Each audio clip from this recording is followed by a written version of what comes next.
శ్రీమాత్రే నమః. సద్గురు జ్యోతిషాలయం 2026 ఏప్రిల్ నెల రాశి ఫలితాలను గోచార గ్రహస్థితిగా మనం ఈరోజు తెలుసుకోబోతున్నాం. అందరూ ఉగాది సంవత్సరం చక్కగా అందరూ కూడా ఉగాదిని జరుపుకున్నారు అనుకుంటున్నాను. శ్రీరామనవమి కూడా అద్భుతంగా జరిగి ఉంటుంది. ఈ 2026 ఏప్రిల్ నెల ఫైనాన్షియల్ ఇయర్ కదా, ఎలా ఉంది, నాకు రాశి ఫలితాలు ఎలా ఉంటుంది, నాకు ఆరోగ్యం ఎలా ఉంటుంది, నా వ్యాపారం ఎలా ఉంటుంది, నా ఉద్యోగం ఎలా ఉంటుంది, నా జీవితం ఎలా ఉంటుంది, ఇప్పుడు ఉన్నటువంటి పాండమిక్ సిచ్యువేషన్ నా ఉద్యోగం ఉంటుందా పోతుందా, లేదా నా యొక్క ఉద్యోగంలో నెక్స్ట్ లెవెల్కి వెళ్తానా లేదా, నా వ్యాపారం ఎలా ఉంది, నాకు అన్ని రేట్లన్నీ పెరిగిపోయాయి కదా, మా నిత్య జీవితం ఎలా ఉంటుంది, ఇలాంటి క్వశ్చన్ మార్క్స్తోనే అందరూ వీడియో చూస్తున్నారు కదా. మిత్రులారా, శుభాకాంక్షలు అందరికీ. మా ఛానల్ ద్వారా చూస్తున్నటువంటి ప్రేక్షక మిత్రులందరికీ కూడా శుభాకాంక్షలు. మా ఛానల్లో జరుగుతున్నటువంటి కార్యక్రమాలన్నీ మీకు నచ్చుతాయి కదా, అందుకే కదా మీరు చూస్తున్నారు. మరి మీ దగ్గర నుంచి మాకు ఒక చిన్న అభ్యర్థన, మా ఛానల్ని సబ్స్క్రైబ్ చేయండి, లైక్ చేయండి, మీ మిత్రులకి షేర్ చేయండి. ఇది ఆధ్యాత్మికం కదా. ఆధ్యాత్మికం అంటే మనం దేవాలయానికి పోతే ఏం చేస్తాం, మనం వచ్చామని దేవుడికి చెప్పుకోవడానికి చిన్న గంట కొడతాం కదా, ఆ పక్కన ఉన్న బెల్ గుర్తుని అలా కొట్టేసేయండి. రైట్. కమింగ్ టు ఏప్రిల్ మాసం, జ్యోతిశాస్త్ర రీత్యా ద్వాదశ రాశుల్లో 5వ రాశి అయినటువంటి సింహరాశి మిత్రులారా, గెట్ రెడీ. సంవత్సరం లో ప్రారంభంలోనే మీ యొక్క రాశి పేరు మీదనే చంద్రగ్రహణం వచ్చింది. జాగ్రత్త. మీ యొక్క 2026 ఏప్రిల్ నెలలో ఎలా ఉండబోతుంది అని అంటే, ఈ నెల గ్రహస్థితులు మిశ్రమంగా ఉన్నాయి. శని మరియు రాహు మీన రాశిలో అష్టమ స్థానంలో ఉండడంలో అనుకోని మార్పులు, రహస్య సంఘటనలు జరుగుతాయి. అష్టమ శని నాలిక మీద వచ్చి కూర్చున్నాడు సింహరాశికి శని భగవానుడు. ఏది మాట్లాడినా ఒంట్లో భయం పెట్టుకొని మాట్లాడండి. డిసిప్లిన్ అంటే 100కు 1000% డిసిప్లిన్ గా మాట్లాడండి. అసాంఘికమైనటువంటి కలాపాలకి అసలు వెళ్ళకండి. మీ జీవితమే నాశనం అయ్యే అవకాశాలు కనబడతాయి. జాగ్రత్త. మళ్ళీ మళ్ళీ చెప్తున్నాను, మీరు పెట్టే ఒక సంతకం డిస్టర్బ్ అవుతుంది, మీ మాట డిస్టర్బ్ అవుతుంది, మీ యొక్క వ్యవహారం డిస్టర్బ్ అవుతుంది. ఉద్యోగస్తుల పై అధికారులతో మాట్లాడేటప్పుడు కాస్త వినయంతో ఉండండి. మీ జీవితం ఒక మెట్టు మీరు దిగడం వల్ల 4 మెట్లు ఎదుగుతారు. మీ కింద స్థాయి వాళ్ళతో మాట్లాడేటప్పుడు జాగ్రత్తగా ఉండండి. వాళ్ళు మీ గురించి నెగిటివ్ చేసే అవకాశాలు ఉంటాయి. ప్రభుత్వ ఉద్యోగంలో చేసే వాళ్ళు అసాంఘికమైనటువంటి కార్యక్రమాలకి పాల్పడకండి. ఇంకా ప్రైవేట్ ఐటీ రంగం అవన్నీ ఉన్నాయి చూసారా, వాళ్ళు ఉన్నవాళ్ళు కాస్త జాగ్రత్తగా ఉండి. There is a lay off chances. భయం వేస్తుంది కదా, అది ఒక టెంపరవరీ మాత్రమే. మిగతా గ్రహాలన్నీ బాగున్నాయి. బాగా గుర్తుపెట్టుకోండి. ఆరోగ్యం పైన శ్రద్ధ వహించాలి, అన్ని రకాలుగా కూడా చూసుకోవాలని అన్నారు. వ్యాపారస్తులకి కొత్త డీల్స్ వస్తాయి, కానీ పెట్టుబడులతో జాగ్రత్త అవసరం. భాగస్వామ్యంలో కొట్లాట్లు వచ్చే అవకాశం లేదు. ధన విషయానికి వస్తే అనుకోని ఆదాయం, అనుకోని విపరీత ఖర్చు. ఇంకా షేర్ మార్కెట్కి వస్తే ఈ నెల సైలెంట్ గా ఉండండి. పెట్టుబడులు జాగ్రత్త. లాభాలు నష్టాలు మిశ్రమంగా వస్తాయి. హై రిస్క్ మంత్ అని కూడా చెప్పచ్చు. షార్ట్ టర్మ్ ట్రేడింగ్ అసలు చేయకండి. ఒకవేళ లాంగ్ టర్మ్ లో ఇన్వెస్ట్ చేసి ఉంటే దాన్ని అలా ఉంచండి. వీలుంటే కొంచెం లిటిల్ యాడ్ ఆన్ చేసుకోండి కరెక్షన్ కోసం. టెక్నాలజీ, ఎనర్జీ రంగంలో మంచిది. రియల్ ఎస్టేట్ పూర్తిగా డల్ అని కూడా చెప్పచ్చు. సింహరాశి వారికి కోర్టు విషయాల్లో మీకు ప్రతికూలంగా జడ్జిమెంట్ వచ్చే అవకాశాలు కూడా ఉన్నాయి. జాగ్రత్త. పత్రాలన్నీ కూడా జాగ్రత్తగా ఉండాలని చెప్పచ్చు. మీ కుటుంబంలో మీ మాటల వల్ల సమస్యలు రావచ్చు. భార్య భర్తల మధ్య సఖ్యత లోపంగా ఉండొచ్చు. దంపతుల మధ్య కాస్త ఆఘాత్యం కూడా అయ్యే అవకాశాలను జాగ్రత్తగా ఉండండి. ఇంట్లో ఒక పెద్దల ఆరోగ్యం పట్ల కూడా చాలా జాగ్రత్తగా ఉండాలి. విద్యార్థులకు కష్టపడితే విజయం సాధిస్తారు. పోటీ పరీక్షలో 2వ అవకాశం 3వ అవకాశంగా మారే అవకాశం ఉంటుంది. జాగ్రత్త. విదేశీ అవకాశాలు మధ్యస్థంగా ఉన్నాయి, కానీ ప్రయత్నించండి. ప్రయత్నంలో ఈ ఒక్క నెల మధ్యస్థమని కానీ జీవితం అంతా కాదు కదా. వెయిట్ చేయండి, గుడ్ రిజల్ట్స్ కమింగ్. విదేశాల్లో ఉద్యోగం చేస్తున్నటువంటి వారికి ఎన్నో రోజులుగా ఎదురు చూస్తున్నారు. నాకు చాలా మంది కాల్ చేస్తున్నారు కదా, జాగ్రత్తగా ఉండండి అని చెప్తాను. సింహరాశి మిత్రులారా, మళ్ళీ మళ్ళీ చెప్తున్నాను, ఎంత సైలెంట్ గా ఉంటే అంత గొప్ప జరుగుతుంది. ఎంత డిసిప్లిన్ గా ఉంటే, మౌనమే అన్నిటికీ అంగీకారం అని కూడా చెప్తారు చూసారా, అలా ఉండండి. మీ జీవితం మారవచ్చు. వ్యవసాయానికి వస్తే సగటు ఫలితాలు ఉంటాయి. జల వనరులపై దృష్టి పెట్టాలని చెప్తున్నారు. ఆరోగ్య విషయంలో ప్రత్యేక జాగ్రత్త అవసరం. ఒక శస్త్రచికిత్స కూడా అయ్యే అవకాశాలు ఉన్నాయి. ప్రత్యేకించి ఈ యొక్క స్త్రీలకైతే పీసీఓడి కానీ గైనిక్ రిలేటెడ్ గా డిస్టర్బెన్స్ కూడా కొంచెం కనబడుతున్నాయి. జాగ్రత్తగా ఉండండి. మగవాళ్ళకైతే స్కిన్ ప్రాబ్లమ్, స్కిన్ రిలేటెడ్ ఇలాంటివి వచ్చే అవకాశాలు జాగ్రత్త పడండి.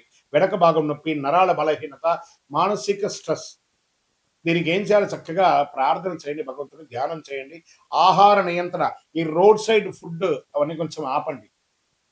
దానివల్ల కూడా జంక్ వల్ల, క్రిముల వల్ల కూడా డిస్టర్బెన్స్ వచ్చే అవకాశాలు ఉన్నాయి.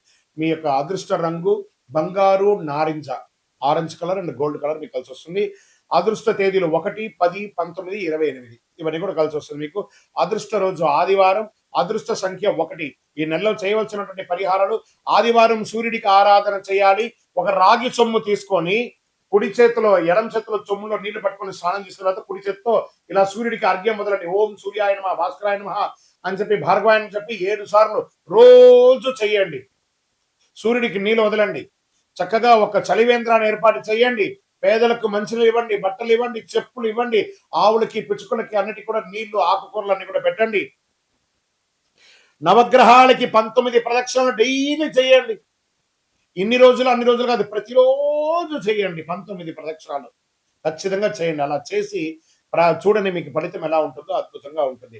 గ్రహాలు పరీక్షిస్తాయి, బాగా పరీక్షిస్తాయి, కానీ మీకు మార్గం చూపిస్తాయి. మీ నిర్ణయం మీ భవిష్యత్తు మీద ఉంటుంది. సింహరాశి మిత్రులారా, ఇవన్నీ కూడా నడుస్తున్నటువంటి ఒక రోడ్డులో ఒక స్పీడ్ బ్రేకర్ లాగే, కానీ ఈ యొక్క జాతకం జీవితం కాదు, పడుతున్న వర్షానికి ఒక గొడుగు మాత్రమే చెప్తున్నా. నేను ప్రతిసారి చెప్తుంటున్నాను, జాతకం జీవితం కాదు, పడుతున్న వర్షానికి గొడుగు. సో మీ జీవితం మీ చేతిలో ఉంది కాబట్టి జాగ్రత్త పడండి. అండ్ వన్ మోర్ థింగ్, ఇక్కడ ఉన్న విషయం ఏమంటే, మాకు గురుగారు కొంచెం ఇలాంటి ఇబ్బందులలో నుంచి మేము పడడానికి శీఘ్ర ఫలితం ఇచ్చేది ఏమైనా ఉందంటే, ఒక 48 రోజులు పూజ చేసినటువంటి అతి శక్తివంతమైనటువంటి కరుంగాళి మాల, చండీ సుదర్శన సుబ్రహ్మణ్య భుజంగా ఆరాధనతో చేసినటువంటి కరుంగాళి మాల మన సంస్థలో ఉంది. కావలసిన వారు డిస్ప్లేలో కనబడుతున్న నంబర్కి ఫోన్ చేసి నాతో మాట్లాడి చూసి కొనుక్కోండి. గురుగారు, మరి గోచార గ్రహస్థితులు చెప్పారు, మా వ్యక్తిగత జాతకం తెలుసుకోవాలనుకుంటున్నాను, నాకు ఈ నెల బాగాలేదన్నారు కదా, ఎలా ఉంటుందో తెలుసుకోవాలనుకుంటున్నాను అంటే, మీ పరిసర ప్రాంతాల్లో ఉన్నటువంటి గురువుల్ని సంప్రదించి మంచి జాతకం తెలుసుకొని దానికి ఉన్న పరిహారాలన్నీ చేసుకోండి. లేదు గురుగారు, మీ దగ్గరే మేము అపాయింట్మెంట్ తీసుకోవాలనుకుంటున్నాం, డిస్ప్లేలో కనబడుతుంది కదా నంబర్, ఆ నంబర్కి మీ పేరు, మీ డేట్ ఆఫ్ బర్త్, మీ టైమ్ ఆఫ్ బర్త్, మీ ప్లేస్ ఆఫ్ బర్త్ వాట్సాప్ చేయండి, కాల్ చేయకండి, మీకు మేము రిప్లై ఇస్తాము. ద్వాదశ రాశి మిత్రులందరూ కూడా శుభాకాంక్షలు. ఈ యొక్క 2026 ఫైనాన్షియల్ ఇయర్ నుంచి ఇంకా మీరు అద్భుతం పొందాలని మనస్ఫూర్తిగా కోరుకుంటూ, మీరందరూ క్షేమంగా ఉండాలని మీకోసం ప్రార్థన చేస్తూ, అఖిలాండ కోటి బ్రహ్మాండ నాయకుడు శ్రీ ధర్మశాస్త్ర అయ్యప్ప స్వామి వారి 18 అవతారముల దేవాలయం జీవకొండలో మీకోసం ప్రార్థన చేస్తున్నాము. అందరూ క్షేమంగా ఉండాలి. వందే మాతరం, వందే మాతరం, వందే మాతరం. చంద్రమౌళి వెంకటేష్ శర్మ గురుస్వామి. విజయోస్తు. స్వామియే శరణమయ్యప్ప. ఏప్రిల్ 1వ తారీఖున అఖిలాండ కోటి బ్రహ్మాండ నాయకుడు శ్రీ ధర్మశాస్త్ర అయ్యప్ప స్వామి వారి యొక్క పుట్టినరోజు జయంతి ఉత్సవాలు. మీ పరిసర ప్రాంతాల్లో ఉన్నటువంటి దేవాలయాలకు వెళ్ళి మామిడి తోరణం పూలతో అలంకరించి స్వామివారికి అభిషేక ఆరాధన చేసి, పడి పూజలు చేసి, అన్నదానం చేసి అద్భుతమైనటువంటి అనుగ్రహం పొందని. మన పిల్లలకి పుట్టినరోజు అయితే, మీ పుట్టినరోజు అయితే ఎలా చేస్తారో అలా ఈ ప్రపంచానికి అయ్యప్ప స్వామి వారి పుట్టినరోజు. శబరిమలలో కూడా ఆరాటు మహోత్సవం, పంపా నదికి స్వామివారిని ఏనుగు మీద ఊరేగింపుగా తీసుకొచ్చి ఆరాటు మహోత్సవం చేస్తారు. అదేవిధంగా మన అయ్యప్ప స్వామి వారి 18 అవతారముల దేవాలయం ప్రపంచంలో ఎక్కడా లేదు. అలాంటి దేవాలయంలో ఏప్రిల్ 1, 26, 2026 బుధవారం నాడు ఉదయం అష్టద్రవ్య మహాగణపతి హోమం, అష్టాభిషేకం, ఆరాట్ భక్తులచే స్వయంగా అభిషేక ఆరాధన చేసి అన్నదానం చేస్తున్నాం. నహి నహి బహుదానం అన్నదానం సమానం అన్నారు. మీ అందరి కోసం అయ్యప్ప స్వామి వారు ఎదురు చూస్తున్నారు. బ్రహ్మశ్రీ డాక్టర్ చంద్రమౌళి గురుస్వామి గారి ఆధ్వర్యంలో ఏప్రిల్ 1వ తారీఖున అద్భుతంగా జరగబోయే అయ్యప్ప స్వామి వారి జయంతి ఉత్సవాలు పడిపూజకు రావాలని మనస్ఫూర్తిగా అందరినీ ప్రార్థన చేస్తున్నాం. ఈ దేవాలయం తిరుపతి పట్టణంలో జీవకోణ అనే ఒక ప్రాంతంలో, అలిపిరి, కపటతీర్థం, జీవకోణ అని కంటిన్యూగా ఉండే ఆ కొండ చర్యల కింద జీవకోణ అనే ఒక ప్రాంతంలో జీవలింగేశ్వర స్వామి సన్నిధానంలో అయ్యప్ప స్వామి 18 అవతారాలుగా కొలువై ఉన్నారు. రైల్వే స్టేషన్ నుండి, బస్ స్టాండ్ నుండి 3 కిలోమీటర్లు, ఎయిర్పోర్ట్ నుండి 12 కిలోమీటర్ దూరంలో ఉన్నటువంటి ఈ యొక్క దేవాలయానికి తప్పకుండా జీవకోణాన్ని మీరు గూగుల్లో కొట్టగానే వచ్చేస్తుంది. అద్భుతమైనటువంటి ఒక దేవాలయం మీకోసం ఎదురు చూస్తూ ఉన్నాడు. అయ్యప్ప అనుగ్రహ వర్షాన్ని కురిపించడానికి ఆయన పుట్టినరోజుకి రండి. మీ జీవితం అంతా పుట్టినరోజులాగా చేస్తూనే ఉంటారు. అతి శక్తివంతమైనటువంటి దేవాలయం. ఈ దేవాలయంలో అడుగు పెట్టాలంటే నుదుట రాత రాసి ఉంటేనే ఆ దేవాలయంలో అడుగు పెట్టగలరు. రండి, అయ్యప్ప అనుగ్రహం ఇవ్వడానికి సిద్ధంగా ఉన్నారు. విజయోస్తు. చాలా మందికి ఒక ఇప్పుడు ధర్మ సందేహాల్లో మనం వెళ్తాం. చాలా మందికి శని భగవానుడు ఎందుకు దుష్టగ్రహంగా భావిస్తారు? అందరూ భయపడతారు. ఎందుకు శని అంటే ఎందుకు భయపడతారు? భక్తులారా, దీని గురించి తెలుసుకోవాలి. శనిగ్రహం దుష్టగ్రహం కాదు. శనిగ్రహం ఒక కఠినమైనటువంటి ఒక గురువు. నువ్వు ఎలా ఉండాలి, నీ జీవితంలో ఎలా నీ మార్పులు చేర్పులు జరగాలి అని చెప్పే ఒక అద్భుతమైనటువంటి ఒక సూత్రధారి, ఒక ధర్మ దారి చూపించే ఒక మహానుభావుడు ఎవరైనా ఉన్నారంటే అది శని భగవానుడే. శని యొక్క స్వభావం ఏమిటంటే మన జీవితంలో చేసిన కర్మ ఫలితాలని ఆయన కడుగుతాడు. మన తప్పు చేసే శిక్షిస్తుంది, సరైన మార్గంలో నడిపించే గొప్ప ఫలితాన్ని ఇస్తారనమాట ఆయన. అందుకే శనిని న్యాయాధిపతిగా అంటారు. అందుకే ఏ దేవుడికి కూడా లేని ఈశ్వర శబ్దాన్ని కలిగినటువంటి వాడు. ఏం చెప్తారు? ఈశ్వరుడికి మాత్రం ఈశ్వర శబ్దం ఉంది కదా, శనీశ్వరుడు అన్నారు. శని ఈశ్వర శబ్దం కలిగిన వాడు కాబట్టి ఆయన ఏం చేస్తాడంటే మనల్ని ఆర్థికంగా నువ్వు ఎలా ఉండాలి ట్యూన్ చేస్తాడు, బంధాల్లో ఎలా ఉండాలి ట్యూన్ చేస్తాడు, సమాజంలో ఎలా ఉండాలి ట్యూన్ చేస్తాడు, నీ నోటి వల్ల వచ్చినటువంటి తప్పులే ఉంటుంది దాన్ని ట్యూన్ చేస్తాడు. ఎన్ని రకాలుగా అంటే ఆయన ఏ రకంగా మన దాంట్లో ప్రయాణం చేస్తాడు? ఏళ్నాడు శని, అష్టమ శని, అర్ధాష్టమ శని, కంఠ శని, జన్మ శని, ఇన్ని రకాలుగా మనలో వచ్చి మన జీవితాన్ని మారుస్తుంటారు. ఆయనకి ఎంత కృతజ్ఞత చెప్పాలి కదా. ఆయన దుష్టగ్రహం కాదండి. ఆయన్ని ప్రేమించడం మొదలు పెట్టండి. మందగమనుడు కాకపోతే కొన్ని అర్థం కాకుండా ఇబ్బంది పెడుతుంటాడని అనుకుంటారు, కానీ మనం చేసే పనిని ఇన్స్టెంట్ గా చేస్తామంటే ఇబ్బంది పడిపోతాం. ఆయన మందంగా స్లోగా మనల్ని ట్యూన్ చేసుకుంటూ వస్తాడు. అబ్బా, ఇంతకంటే కష్టం నేను పడలేదండి అనేదాన్ని చూపిస్తాడు, కానీ చంపేయడు, జాగ్రత్త పట్టిస్తాడు. అందుకే శని న్యాయాధిపతి, న్యాయం పక్కన ఉంటాడు. ఎందుకు కష్టాలు ఇస్తాడంటే అహంకారం తగ్గించడానికి కష్టాన్ని ఇస్తాడు, ఆలస్యత్వాన్ని తొలగించడానికి కష్టాలు ఇస్తాడు, మనలో ఉన్న బలహీనతలను బయట పడేయడానికి కష్టాలు ఇస్తాడు. శని మనల్ని పరీక్షిస్తాడు. శని కాలంలో డబ్బు కష్టం అవుతుంది, సంబంధాల్లో పరీక్షలు లోపం అవుతుంది, మానసిక ఒత్తిడి పెరుగుతుంది. కానీ కష్టం వెనక ఉన్న అసలు ఉద్దేశం మనల్ని బలంగా తయారు చేయడానికి. శని ఇచ్చే ఫలితాలు ఆలస్యంగా వస్తాయి, కానీ వచ్చిన తర్వాత శాశ్వతంగా ఉండబోతున్నాయి. అలాంటి వాళ్ళు ఎవరైనా ఉన్నారా ఈ 2026లో అంటే? అందులో కన్యా రాశి వారు ఉన్నారు, కర్కాటక రాశి వారు ఉన్నారు, వృశ్చిక రాశి వారు ఉన్నారు, తులారాశి వారు ఉన్నారు, కుంభరాశి వారు ఉన్నారు. వీళ్ళంతా అదృష్టాన్ని పొందబోతున్నారు. శని అనుగ్రహం ఉంటే సాధారణ మనిషి కూడా చక్రవర్తి అయిపోతాడండి. అదే శనిలో ఉన్నాయి. అందుకే కొంతమంది జీవితంలో చాలా ఆలస్యంగా సక్సెస్ అవుతారంటే అది శని భగవానుడు చూశాడు. శ్రమ, సహనం, నిజాయితీ, క్రమశిక్షణ, ఈ 4 ఉంటే శని ఎప్పుడు హానికి రాడు. శనిగ్రహం శుభగ్రహం, దుష్టగ్రహం కాదు. విజయోస్తు. శని దశలో మనం ఏ పనులు చేయకూడదు? అసాంఘికమైనటువంటి కార్యక్రమాలు చేయకూడదు, ఇల్లీగల్ అఫైర్స్ పెట్టుకోకూడదు, ఆర్థిక లావాదేవీలలో తప్పులు చేయకూడదు. ఇవన్నీ జాగ్రత్తగా ఉండాలి. ఆహారపు అలవాట్లని మధ్యస్థంగా ఉంచుకోవాలి. కొత్త పెట్టుబడులు పెట్టి ఇబ్బంది పడకూడదు. ఇలాంటి జాగ్రత్తలు పడితే శని భగవానుడు మంచి దారాన్ని కల్పిస్తాడు. విజయోస్తు. శని 7వ స్థానంలో కూర్చున్నాడు. శనికి తైలాభిషేకం అంటే చాలా ఇష్టం. కాకధ్వజాయ విద్మహే ఖడ్గహస్తాయ ధీమహి తన్నః మంద ప్రచోదయాత్. ఆయన రౌద్రంగా ఉన్న ఆ స్వామి వారిని శివుడికి ఎలా అభిషేకం అంటే చాలా ఇష్టం. ఆ తైలంతో అభిషేకం చేయడం వల్ల కర్మ వ్యాధులు తొలగుతాయండి.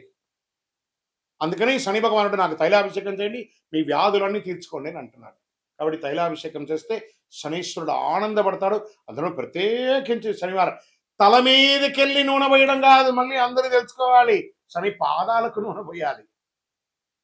ఇది చాలా మంది తెలియకుండా చేస్తారు. విజయోస్తు. మళ్ళీ అగరబత్తి తీసుకుపోయి ఆ దేవుడు పాదాల దగ్గర ఇట్లా ఒత్తి దీపం పెడతారు. ఆ మంటకు నువ్వు పూజ చేసి నన్ను నా సీటుకే ఎసరు పెడుతున్నావురా అనుకుంటారు. దూరంగా పెట్టాలి నూనె.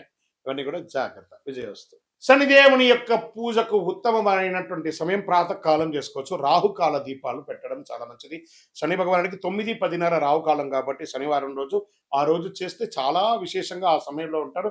ఆ సమయంలో ఒక కొబ్బరి చిప్ప తీసుకోండి. ఒక ఒక క్లాత్, నల్లని క్లాత్ తీసుకొని అందులో నల్ల నువ్వులు వేసుకొని నల్ల దారంతో ఒక ఉండ చుట్టండి. ఇటు ఒక చిప్పలో అటు ఒక చిప్పలో ఒక్కొక్కటి వేసి నువ్వుల నూనె వేసి అక్కడ వేసి ప్రదక్షిణ దీపం వెలిగించుకోవచ్చు. దూరంలో 19 ప్రదక్షిణాలు చేయాలి. ఎందుకంటే శని భగవానుడి యొక్క ప్రయాణం 19 సంవత్సరాలు. ఏళ్నాడు శని 7.5 సంవత్సరాలు. అష్టమ శని 4 సంవత్సరాలు. అర్ధాష్టమ శని 2.5 సంవత్సరాలు. కంఠ శని, జన్మస్థానిలో అంతా ఉంటారు కాబట్టి ఇలాంటి సమయంలో స్వామివారికి కొబ్బరి చిప్పతో నూనె వేసి శనివారంలో రాహుకాల సమయంలో దీపం వెలిగిస్తే చాలా విశేషం అంటారు. ఆ సమయంలో ఒక బెల్లం ముక్క కూడా పెట్టాలి అని అంటున్నారు. పెడితే చాలా మంచిది, విశేషం. గురుగారు మీరు ప్రదక్షిణల గురించి చెప్పారు. మరి శనిదేవుని ప్రీతి చేయడానికి మేము ఏమైనా మంత్రం చెప్పాలా? దీనికి ఏమైనా ఉంటాయంట. నీలాంజన సమాపాసం రవిపుత్రం యమాగ్రజం ఛాయా మార్తాండ సంభూతం తన్నమామి శనైశ్వరం. తర్వాత ఏం చేస్తారు?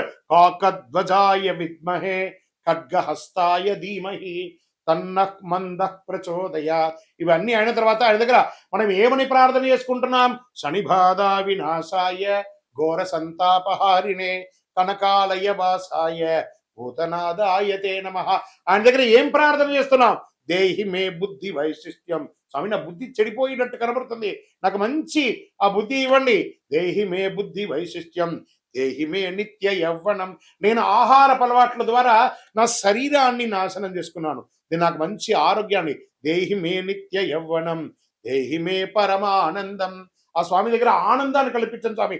ఎప్పుడు ఏదో నెగిటివ్ దృష్టితో నేను ఎప్పుడు నెగిటివ్గా ఆనందం లేకుండా స్ట్రెస్ అవుతున్నాను, నాకు ఆనందాన్ని ఇవ్వండి అని చెప్పి ఇలా ప్రార్థన చేయండి. అనుగ్రహ వర్షాన్ని కురిపించేస్తారండి శని భగవానుడు. విజయోస్తు.